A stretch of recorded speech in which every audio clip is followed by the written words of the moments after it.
Selamat berjumpa kembali Bapak Ibu Saudari-saudara, umat beriman yang terkasih dalam Tuhan. Kita berjumpa lagi pada hari Rabu tanggal 26 Mei 2021 bersama saya Romo Agus CSSR. Hari ini kita bersama seluruh gereja merayakan seorang kudus, Santo Filipus Neri, seorang imam. Sedikit biografi dari Santo Filipus Neri. Santo Filipus Neri dilahirkan tanggal 22 Juli tahun 1515 di Florence, Italia. Ayahnya Franciscus Neri bekerja sebagai seorang notaris. Walau keluarganya termasuk golongan bangsawan, tetapi mereka hidup dalam kemiskinan. Santo Filipus kecil suka sekali berkelakar.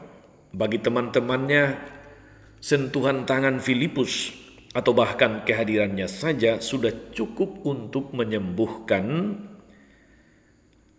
hati siapa saja yang sedang berduka. Jadi seorang santo yang senantiasa membawa sukacita, senantiasa menyenangkan, suka berkelakar, humor dengan teman-temannya. Pada tahun 1533 ketika usianya 18 tahun, Santo Filipus dikirim ke San Germano kepada seorang sanak untuk belajar berdagang, tapi tidak ada sama sekali minatnya dalam berdagang. Ia malahan lebih sering menggunakan waktunya untuk berdoa di sebuah kapel di bukit. Santo Filipus memperoleh nubuat dalam suatu penglihatan bahwa dia mendapat panggilan merasul di Roma. Jadi dia meninggalkan keluarganya lalu pindah ke Roma. Karena merasakan panggilan yang kuat untuk menjadi imam, Santo Filipus kemudian masuk biara dan tahun 1551 dia ditahbiskan menjadi seorang imam. Kemudian Santo Filipus ditugaskan di gereja San Girolamo. Saudari-saudara, bagi umatnya Santo Filipus adalah seorang imam yang spontan. Tidak dapat ditebak, menyenangkan serta penuh dengan humor. Kiranya saudari-saudara di antara begitu banyak orang kudus yang kita kenal, Santo Filipus Neri ini adalah orang kudus yang humoris, senang berkelakar, suka menyenangkan hati orang, menyenangkan hati umatnya. Dia penuh humor. Semua orang kudus selalu penuh pengharapan dan sukacita, tetapi pada Santo Filipus Neri pengharapan dan sukacita itu tampak lebih nyata, tampak lebih hidup. Ia selalu melihat sisi baik dari semua peristiwa, selalu melihat positifnya. Baik itu peristiwa gembira maupun peristiwa sedih yang dialaminya. Lelucon-leluconnya, biasanya idenya sendiri, selalu diingat, selalu dikenang oleh umat. Pada tanggal 26 Mei 1595, setelah menderita sakit cukup lama, Santo Filipus meninggal dunia dalam usia 80 tahun. Usia yang cukup panjang. Ia dimakamkan di Chiesa Nuova. Seluruh kota Roma berduka dengan kematiannya. Namun, sekarang kota Roma tampak amat berbeda dibandingkan 60 tahun sebelumnya. Ada iman yang tumbuh di sana,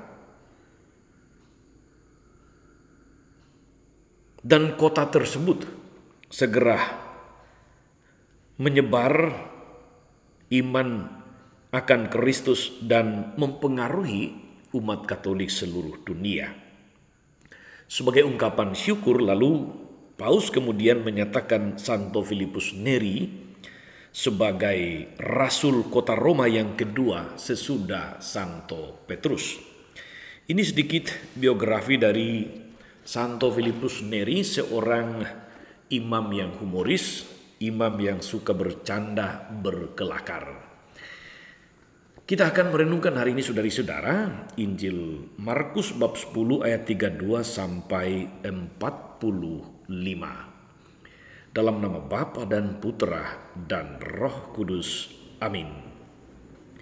Sekali peristiwa Yesus dan murid-muridnya sedang dalam perjalanan ke Yerusalem. Yesus berjalan di depan. Para murid merasa cemas dan orang-orang yang mengikuti dia dari belakang pun merasa takut. Sekali lagi Yesus memanggil ke-12 muridnya dan ia mulai mengatakan kepada mereka apa yang akan terjadi atas dirinya. Yesus berkata, "Sekarang kita pergi ke Yerusalem dan Anak Manusia akan diserahkan kepada imam-imam kepala dan ahli-ahli Taurat. Mereka akan menjatuhi dia hukuman mati. Mereka akan menyerahkan dia kepada bangsa-bangsa yang tidak mengenal Allah.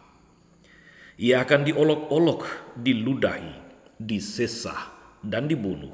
Dan sesudah 3 hari, ia akan bangkit." Lalu Yakobus dan Yohanes, anak-anak Zebedeus, mendekati Yesus. Mereka berkata, "Guru, kami harap engkau mengabulkan satu permohonan kami." Jawab Yesus, "Apakah yang kalian inginkan ku perbuat bagimu?" Mereka menjawab, "Perkenankan kami ini duduk dalam kemuliaan-Mu kelak, seorang di sebelah kanan, seorang di sebelah kirimu." Tapi Yesus berkata kepada mereka, "Kalian tidak tahu apa yang kalian minta. Sanggupkah kalian meminum piala yang harus kuminum dan dibaptis dengan pembaptisan yang harus kuterima?" Mereka menjawab, "Kami sanggup." Yesus lalu berkata kepada mereka, "Memang kalian akan meminum piala yang harus kuminum dan akan dibaptis dengan baptisan yang harus kuterima. Tetapi hal duduk di sebelah kanan atau kiriku, aku tidak berhak memberikannya. Itu akan diberikan kepada orang-orang yang baginya telah disediakan." Mendengar itu, ke-10 murid yang lain menjadi marah kepada Yakobus dan Yohanes. Tapi Yesus memanggil mereka lalu berkata, "Kalian tahu bahwa orang-orang yang disebut pemerintah bangsa-bangsa memerintah rakyatnya dengan tangan besi, dan pembesar-pembesarnya menjalankan kuasanya dengan keras atas mereka.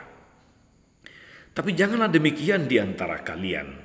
Barang siapa ingin menjadi besar di antara kalian, hendaklah ia menjadi pelayanmu. Dan barang siapa ingin menjadi yang terkemuka di antara kalian, hendaklah dia menjadi hamba untuk semuanya. Sebab anak manusia pun datang bukan untuk dilayani, melainkan untuk melayani dan untuk memberikan nyawanya sebagai tebusan bagi banyak orang." Demikianlah Injil Tuhan.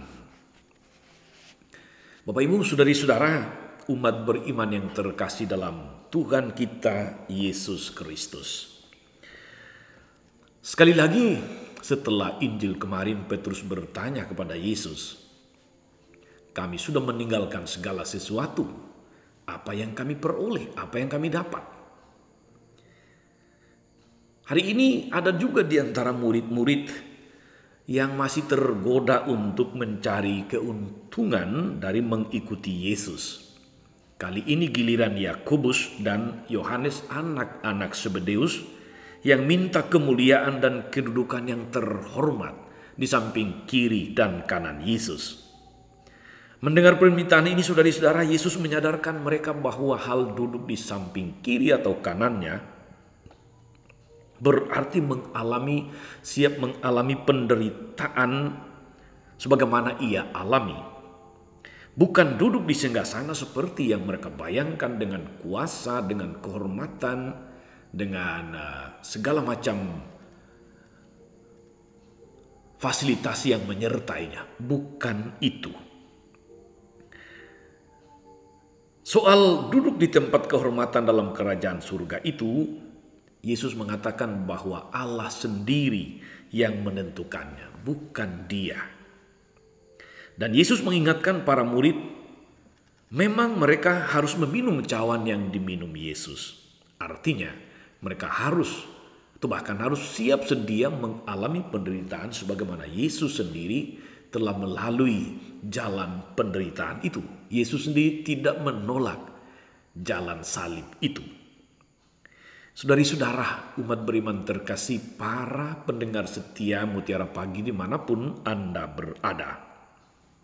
Dari dialog Yesus dengan para murid ini, saudari-saudara, kita diingatkan bahwa setiap saat kita perlu memurnikan kemuritan kita. Setiap kali kita perlu memurnikan motivasi mengikuti Yesus. Apa yang kita harapkan dari Yesus? Semoga itu bukan keuntungan-keuntungan manusiawi, keuntungan-keuntungan material, kuasa, kehormatan, dan sebagainya. Konsekuensi mengikuti Yesus, saudari-saudara, adalah menghadapi tantangan yang tidak ringan. Memang Dia akan melimpahkan rahmat-Nya, berkat-Nya bagi kita, karena kita telah mengikuti Dia. Tapi kita juga harus siap siaga untuk memanggul salib karena iman kepadanya.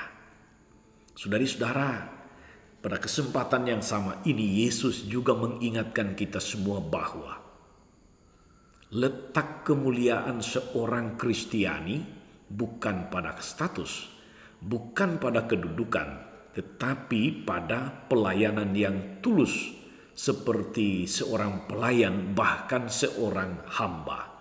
Karena itu kita mendengar Yesus mengatakan, barang siapa ingin menjadi terbesar di antara kamu, hendaklah dia menjadi pelayanmu. Barang siapa ingin menjadi terkemuka, hendaklah dia menjadi hamba.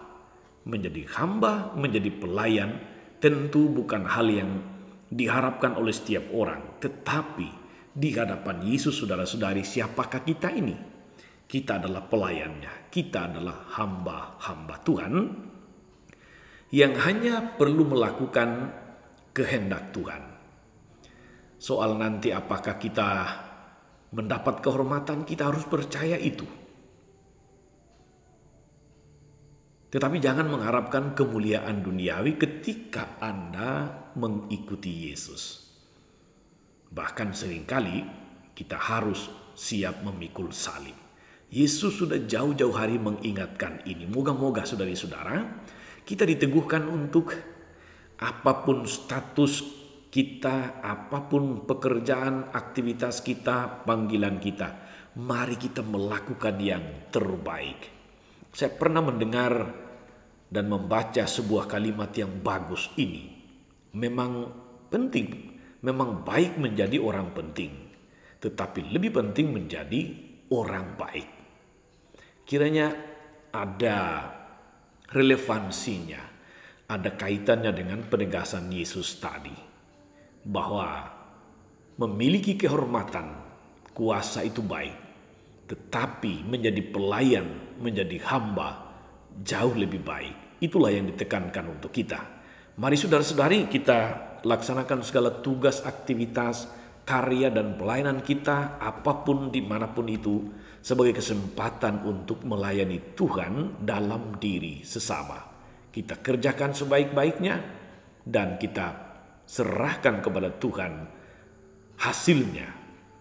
Biarlah Tuhan yang menilai, biarlah Tuhan yang memberkati segala niat, harapan-harapan dan motivasi pelayanan kita. Tuhan Yesus memberkati. Maria Bunda selalu menolong, setia mendoakan kita semua. Amin. Tuhan Yesus Kristus, kami bersyukur karena kembali lagi Engkau mengingatkan kami akan konsekuensi menjadi pengikut-Mu, agar kami tidak mencari kehormatan dan kemuliaan duniawi, tetapi menjadi pelayan yang tulus, menjadi hamba, melaksanakan segala tugas yang Kau percayakan kepada kami. Kami bersyukur Tuhan karena Engkau juga memberi kami seorang kudus yang menjadi teladan, Santo Filipus Neri, yang bahkan dalam seluruh pewartaannya seringkali mendatangkan sukacita, mampu memberikan penghiburan kepada yang berbeban berat, yang mengalami pergumulan dengan segala kemampuan humornya yang penuh dengan sukacita. Moga-moga kami pun mampu dikuatkan untuk meringankan beban-beban hidup, beban-beban pikiran, beban hati saudara-saudari sahabat kami, dan boleh menjadi pribadi-pribadi yang mampu membuat mereka tersenyum, mampu menyuntikkan energi positif untuk memikul beban-beban berat dalam hidup. Ingatlah dengan penuh kasih ya Tuhan akan hamba-Mu Bruder Yonatan Kula CSSR yang hari ini mengikrarkan kaul kekalnya. Dia telah berusaha menanggapi panggilan-Mu, menjadi pelayan-Mu di kebun anggurnya, menjadi seorang biarawan, seorang bruder, dan berniat mengabdikan dirinya seumur hidup untuk kemuliaan nama-Mu. Anugerahkan dia kemampuan, kemantapan dalam menjalani panggilan ini.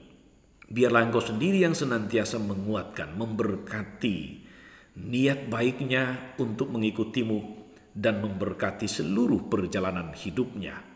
Moga-moga dalam seluruh hidup dan karya pelayanannya, Bruder Yonatan boleh senantiasa mengalirkan sukacita, menjadi pelayan yang tulus dan rendah hati, demi Kristus Tuhan dan pengantara kami. Amin. Saudari-saudara sekalian, semoga dengan doa-doa Maria Bunda selalu menolong saudari-saudara, mereka yang kita doakan atau kita janjikan doa, mereka yang sakit dan menderita, yang berbeban berat. Segala rencana, karya, dan pelayanan kita sepanjang hari ini, Bapa dan Putra dan Roh Kudus. Amin. Jangan lupa like, subscribe, nyalakan lonceng notifikasinya. Salam 52, Tuhan memberkati.